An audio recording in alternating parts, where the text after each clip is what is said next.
Olá pessoal, então agora eu vou fazer o resumo da live do dia 26 de setembro de 2022. O tema é a relação do estresse crônico com o infarto e com o derrame. Dessa forma, vamos dando continuidade ao projeto SEDE e novamente falando sobre o estresse. A última live nossa foi mostrar a relação existente entre o estresse crônico e o câncer. E hoje nós vamos falar sobre a relação que esse mesmo estresse crônico tem com o infarto e com o derrame.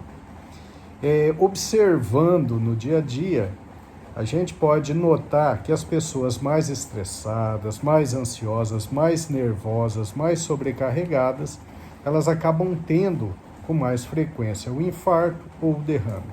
Isso é um dado observacional que todos nós temos, mas isso é científico, isso é estatístico. As pesquisas realmente mostram que existe essa relação. Uma pesquisa de 2021 associou níveis altos de estresse com doença cardíaca coronariana, que seria o infarto agudo do miocárdio, acidente vascular cerebral e morte. Então, não é apenas uma impressão que nós temos observando as pessoas ao nosso redor. São dados científicos. O estresse ele acaba elevando o cortisol organicamente, né, como nós já aprendemos em lives anteriores a respeito do estresse crônico, que é diferente do estresse agudo, que é aquele da luta ou fuga. O estresse crônico ele se instala pela repetição da submissão da pessoa aos fatores estressantes ao longo de muito tempo, né? Então, esse estresse crônico ele mantém um cortisol elevado, produzido pela glândula suprarrenal, além de aumentar a produção de adrenalina e noradrenalina. Esse aumento constante traz vários problemas, tá? Então, o cortisol cronicamente elevado, ele diminui o nível de HDL, que é o colesterol bom, que é aquele que protege contra as obstruções arteriais. Ele aumenta a inflamação na parede arterial, facilitando então a obstrução arterial. O cortisol cronicamente ele produz disbiose, que é uma ação no microbioma intestinal.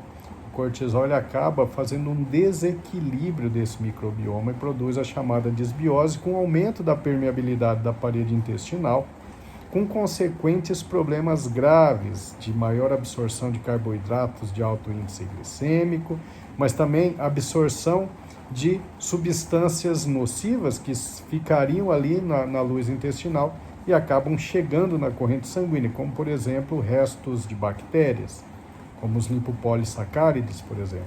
Isso produz uma inflamação crônica subclínica, porque o nosso sistema de defesa acaba sendo ativado para nos proteger contra aquelas substâncias ruins que foram absorvidas.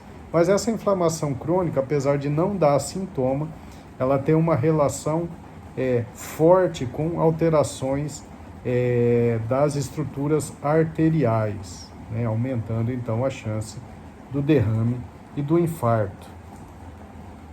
Esse cortisol elevado cronicamente pelo estresse crônico, ele aumenta a glicemia, ele aumenta a chance de diabetes e acaba produzindo também um aumento da produção da insulina. Esse aumento da produção da insulina, ele é ruim porque ele estimula o acúmulo de gordura abdominal e o fígado transforma aquela glicose que a célula não está utilizando, aquele açúcar que a célula não está utilizando, o fígado acaba então utilizando ou armazenando como gordura.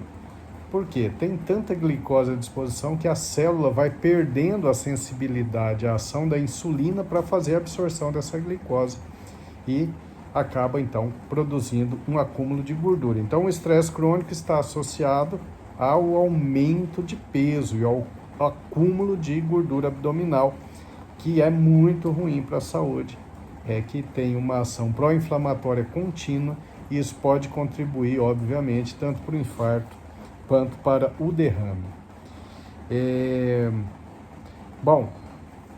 O estresse crônico também aumenta a chance de depressão e ansiedade, né? A depressão e a ansiedade vão fazer o quê? fazer com que o indivíduo fique ainda mais estressado. Então é um círculo vicioso de estresse crônico e múltiplas estruturas orgânicas sofrendo continuamente, que acabam culminando com uma obstrução arterial significativa, seja no coração, seja no cérebro. E além do mais, as pessoas estressadas cronicamente, elas tendem a ter estilo de vida inadequado, né? Geralmente essas pessoas são sedentárias, às vezes fumam, comem de forma errada. Então aí existiria uma somatória de fatores para que houvesse então o infarto ou o derrame. A Associação Americana de Psicologia fez uma divisão interessante do estresse em 3 tipos, só para a gente se localizar aqui, né? Mas tem o estresse agudo, que é aquele da luta ou fuga, que você vê ali uma situação de perigo e o que o seu cérebro manda impulso para o seu hipotálamo, que libera uma substância, estimula a sua hipófise, que libera hormônio que vai atuar lá na sua suprarrenal, liberando adrenalina, noradrenalina, cortisol e te deixa preparado para a luta ou para a fuga. Com aumento de frequência cardíaca, dilatação pupilar, respiração rápida, palidez cutânea, desvio do fluxo de sangue para os músculos, enfim. Te prepara para a luta ou para a fuga. Esse é o estresse agudo, que inclusive é de extrema importância em situações de perigo e foi muito importante para a evolução da espécie humana. E depois, número 2, tem o estresse agudo episódico. Esse estresse agudo episódico ele já vai fazer muito mal para a saúde, né? Que são crises nervosas frequentes, como por exemplo o indivíduo que tem lá mania de organização, pessimismo, ansiedade, e aí esse estresse é somatizado com gastrite, dor de cabeça, tonturas, etc. Então, esse estresse agudo episódico ele já é maléfico para o organismo. Mas o pior de todos é realmente o estresse crônico, que é aquele persistente, né, que cria níveis elevados de substâncias que predispõem à lesão vascular, tanto cardíaca quanto cerebral. Um dado importante das pesquisas é que cerca de 15% dos casos de infarto são causados por estresse repentino. Então, geralmente é aquele indivíduo que já é estressado cronicamente e aí um dia ele tem ali um estresse a mais, um evento agudo de estresse, de raiva intensa ou de tristeza intensa. Ele libera mais adrenalina que o habitual, acaba fazendo um espasmo de artéria e acaba infartando ou tendo um acidente vascular cerebral isquêmico. Tá? E há indícios científicos que o estresse psicológico crônico ele é tão ou mais prejudicial ao coração que outros fatores de risco tradicionais, como tabaco, álcool, obesidade. Então, vocês vejam que estresse crônico é um fator de risco muito importante para ter infarto ou para ter derrame. Bom, e aí nessa live eu vou falar mais detalhes, mas tem o Summit Saúde 2022 que dá as orientações para o estresse crônico. Então, melhorar a alimentação, né? Diminuir farinha branca, açúcar refinada, alimentos alergênicos, inflamatórios, como o leite, o glúten, aumentar os alimentos que vão atuar contra o estresse, como aqueles ricos em antioxidante, frutas vermelhas, vegetais verdes escuros, azeite de oliva extra virgem, o abacate, né? Comer as proteínas de qualidade, como o peixe, por exemplo.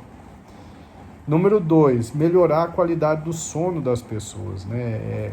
As pessoas precisam saber sobre higiene do sono. Se você quiser saber mais detalhes, entre no nosso canal no YouTube, Dr. Milton C.R. Medeiros, e lá vocês vão encontrar lives sobre higiene do sono, como melhorar o sono sem precisar de medicamento, tá certo?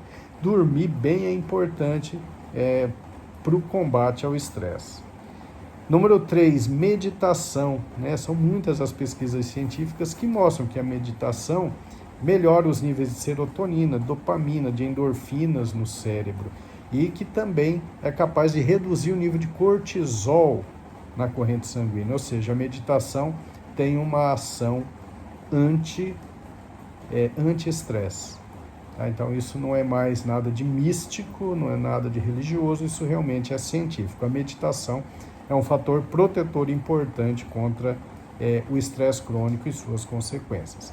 E número 4, e o mais importante, exercício físico, gente.